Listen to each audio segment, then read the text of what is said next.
Oke, kemudian teruskan ASI dan pemberian makan. Jadi yang pilar ketiga yaitu teruskan ASI dan pemberian makan. Jadi apakah ASI menyebabkan diare? Tidak, ASI bukan penyebab diare, malah dia mencegah diare. Bayi di bawah 6 bulan sebaiknya hanya mendapatkan ASI untuk mencegah diare dan meningkatkan sistem imun tubuh. Apakah anak tetap diberikan ASI bila diare? Ya, tetap diberikan ASI ya.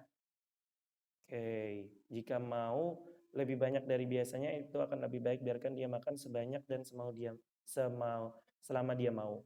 Kemudian apakah anak diare diberi makan seperti biasa? Ya, anak harus diberi makan seperti biasa dengan frekuensi lebih sering bahkan ya. Kemudian lakukan ini sampai 2 minggu setelah anak berhenti diare. Jadi walaupun sudah berhenti diare, kalau bisa ada tambahan makanan. Dia misalnya minyak ikan, minyak sayur gitu ya. Kemudian apakah anak diare diberi makan seperti biasa? Sudah ya, diberikan bahkan sampai 2 minggu setelahnya. Kemudian apakah ibu tetap bisa memberikan susu formula? Ya, anak yang berusia kurang dari 2 tahun dianjurkan untuk mulai mengurangi susu formula. Oke, mengurangi susu formula dan mengganti dengan ASI. Ya, kalau mau dengan ASI ya ASI. Untuk anak yang berusia lebih dari 2 tahun, teruskan pemberian susu formula. Ingatkan ibu untuk memastikan anaknya mendapat oralit dan air matang. Ya, tetap diberikan oralit dan air matang, kemudian susu formulanya juga diberikan. Lanjut. Nah, kemudian antibiotik selektif. Jadi eh, ini apakah setiap anak diare harus diberikan antibiotik? Tidak, karena tidak semua kasus. Kemudian antibiotik hanya diberikan jika ada indikasi gitu ya, seperti diare berdarah atau diare akibat kolera atau diare dengan disertai penyakit lain. Nah, misalnya ini sangat penting karena masyarakat sering beli tetrasiklin gitu ya atau ampicillin. Contohnya misalnya apa mereknya apa tetra super tetra gitu ya. Selain tidak efektif juga ini berbahaya kemudian kalau tidak dihabiskan sesuai dosis akan menimbulkan resistensi. Ya. Kemudian mengapa tidak boleh memberikan antibiotik? Karena bahaya resistensi kuman ya. Kemudian antibiotik tidak tepat bahkan membunuh flora normal di tubuh. Nah, sehingga nanti kalau misalnya tidak sesuai bisa menyebabkan antibiotik associated diarrhea. Jadi diare akibat antibiotik yang disebabkan oleh Clostridium difficile. Kemudian kenapa anti diare tidak boleh diberikan? Nah, sekarang anti diare ketika terkena diare, tubuh akan memberikan reaksi berupa peningkatan motilitas untuk mengeluarkan kotoran. Nah, jadi sebisa mungkin kalau anak tidak diberi anti diare karena ini fisiologi tubuh ya. Anti diare bahkan akan menghambat gerakan itu sehingga kotoran yang seharusnya dikeluarkan justru dihambat keluar. Bahkan bisa menyebabkan prolaps pada usus atau usus terjepit ya. Bisa intusisepsi gitu ya. Ya, lanjut. Siapa yang berhak memberi resep untuk antibiotik? Ya, pastinya tenaga dokter. Ya, kalau misalnya tenaga dokter belum ada, ya bisa bidan atau perawat. Ya, yang sudah mendapatkan pelatihan tentang manajemen terpadu balita sakit. Oke, lanjut. Atau MTBS ya. Manajemen terpadu balita sakit. Nah, berikan nasihat tadi ya. Nasihatnya tentang pemberian oralit, zinc, ASI, dan makanan. Kemudian kembali lagi ke petugas kesehatan jika buang air besarnya lebih sering, muntahnya berulang, mengalami haus yang nyata, makan atau minum sedikit, demam, tinja berdarah, gitu ya. Kemudian apa lagi nih? Dan tidak membaik dalam 3 hari. Atau tadi juga bisa adanya bintik perdarahan ya. Kemudian ya, oke, kemudian logistik. Ini perkiraan diare yang datang kali angka kesakitan kali jumlah. Oke, jumlah penduduk. Contoh pada 2000 target yang dilayani. Ya, ini untuk logistiknya ya. Penderita yang datang kali angka kesakitan kali jumlah penduduk. Jadi misalnya jumlah penduduk di suatu daerah 30.000.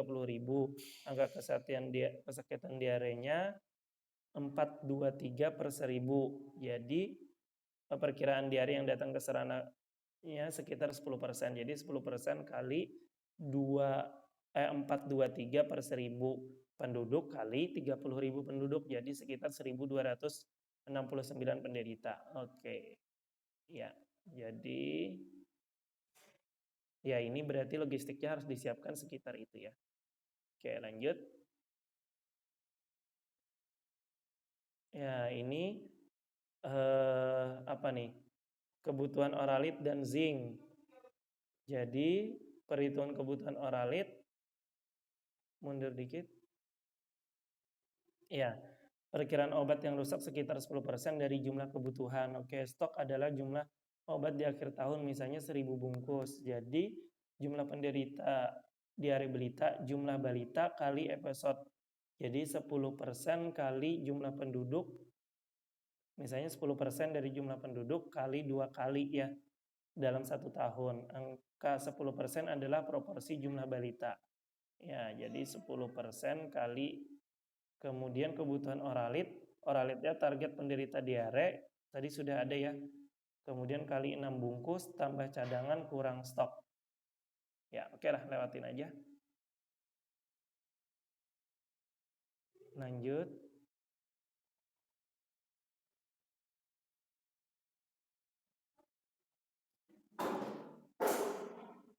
Ya, terus ini ringkasannya ya. Ringkasannya mana tadi?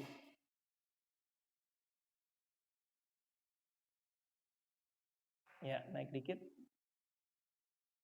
Oke, ya ini ya. Rangkumannya jadi lintas diare 5 langkah tuntaskan diare. Yang pertama, oralit berikan segera bila anak diare untuk mencegah dan mengatasi dehidrasi. Kemudian zinc 10 hari berturut-turut untuk mengurangi lamanya dan beratnya diare, mencegah berulangnya 2-3 bulan. Kemudian zinc dapat mengembalikan nafsu makan juga. Kemudian kalau misalnya muntah dalam 30 menit berarti bisa diulang lagi. Kemudian ASI dan makanan tetap diteruskan. Antibiotik hanya diberikan jika diare berdarah, kolera atau diare dengan masalah lain gitu ya. Kalau misalnya kayak tadi antibiotik associated diarrhea dia dikasihnya metronidazole. Kalau disentri tadi tergantung, kalau misalnya dia basiler, cotrimoxazole, kalau misalnya amuba dikasihnya metronidazole. Sama kalau misalnya dia kolera dikasihnya erythromycin atau doxycycline.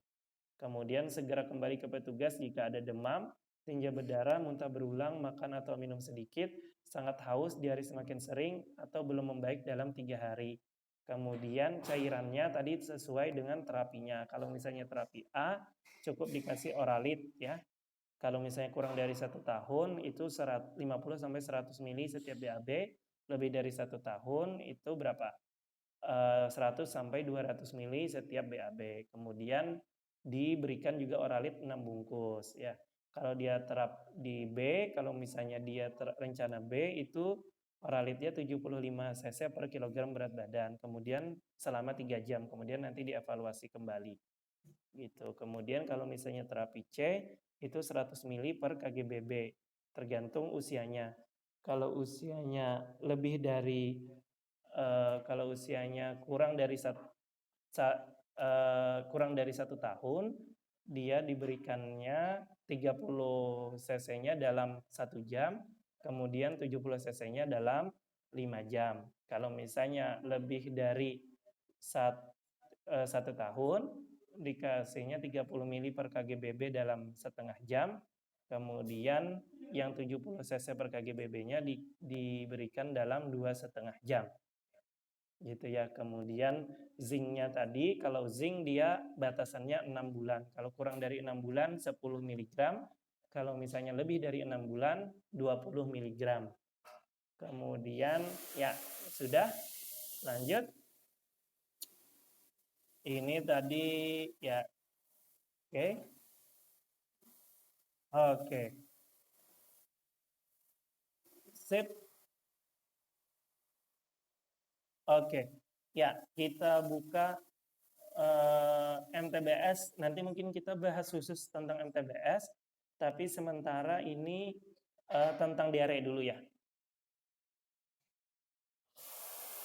Yang tentang diare mungkin nanti kita bahas lebih khususnya tentang Nah, ini ya diare ya. Ini ya. Ya, tanyakan apakah pasiennya diare. Kalau iya, tanyakan sudah berapa lama, kemudian apakah ada tinja. Nah, kemudian lihat dan raba. Jadi sama tadi ya keadaan umum, matanya, respon terhadap minum, kemudian turgor kulit. Nah, ini sama aja tadi ya. Kemudian untuk dehidrasi dia apa? Kita lihat kalau misalnya dehidrasi berat berarti minimal 2 atau minimal 2 dari 4. Keadaan umumnya letargi, mata cekung, tidak mau minum atau malas minum, cubitan kulitnya kembali sangat lambat. Nah, kemudian diberikan zinc sesuai terapi, kemudian rujuk segera. Kalau misalnya ini kan di puskes ya. Kalau misalnya tidak bisa dirawat ya, kemudian kalau bisa ya IV-nya tadi ya dengan terapi C. Jika anak juga mempunyai klasifikasi berat lain, oh ya kalau misalnya ada pemberat lain rujuk segera. Jika masih bisa minum berikan ASI dan Oralit ya. Biasanya tadi kan sekitar berapa? Kalau anak 3 sampai 4 jam pada bayi ya dia sudah bisa minum Oralit. Kalau misalnya pada anak itu lebih cepat ya, 1 sampai 2 jam mungkin dia sudah bisa minum. Kemudian jika anak lebih dari 2 tahun dan ada wabah kolera, beri antibiotik untuk kolera. Oke. Jadi kolera sih harusnya bukan pada anak kurang dari 2 tahun ya. Kemudian kalau dehidrasi ringan sedang sama ya, berikan zinc, kemudian cairan terapi B. Terapi B tadi 75 cc per kg/BB.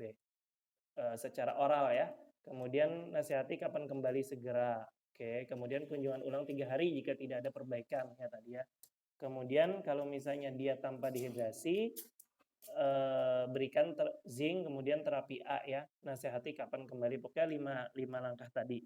Yang pertama cairan, kemudian zinc, kemudian edukasi, kemudian antibiotik sesuai ini, kemudian edukasi. Lanjutkan makan gitu ya. Kemudian dan jika diare 14 hari atau lebih berarti kan dia persisten atau kronik ya, dengan dehidrasi atau tanpa dehidrasi. Kalau dengan dehidrasi berarti diare persisten berat. Atasi dehidrasi sebelum dirujuk kecuali ada klasifikasi berat lain. Kalau ada klasifikasi berat lain langsung rujuk. Oh, berarti kalau diare persisten berat rujuk ya kalau di puskes. Kemudian kalau tanpa dehidrasi berikan Oralit, berikan zinc.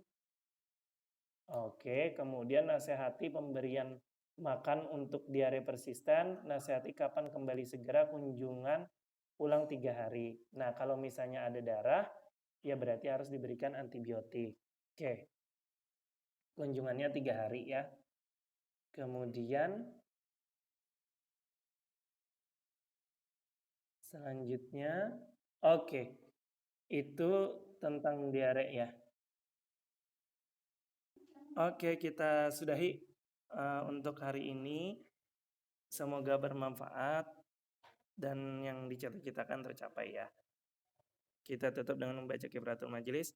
Subhanakallahumma wa bihamdika asyhadu an la ilaha illa anta astaghfiruka wa atubu ilaik. Kemudian doa.